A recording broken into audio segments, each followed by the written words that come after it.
სოფელ სადგერში სტიქიის შედეგად მიყენებული ზარალის დათვლა დღეიდან დაიწყო. სოფლის დეპუტატი და რწმუნებული თითოეულ ოჯახში აღწერენ როგორც განადგურებულ სახნავს სათეს მიწებს, ასევე დაზიანებულ სახურავებს.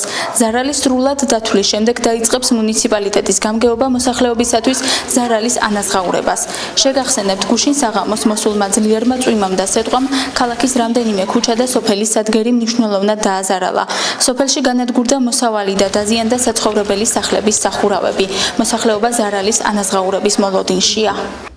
დადიან სახლებში და აგროვებენ ინფორმაციას და მასალებს.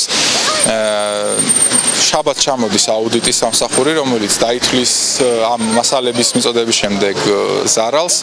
შესაბამისად დაჯამდება საშუალო თანხა რო გამოვა იმის მიხედვით, რაც შეიძლება ბიუჯეტის ჩვენი მუნიციპალიტეტსაც. შესაბამისად მაქსიმალურად ვეცდებით, რომ ყველა მოსახლე და თითოეული ოჯახი დავაკმაყოფილოთ.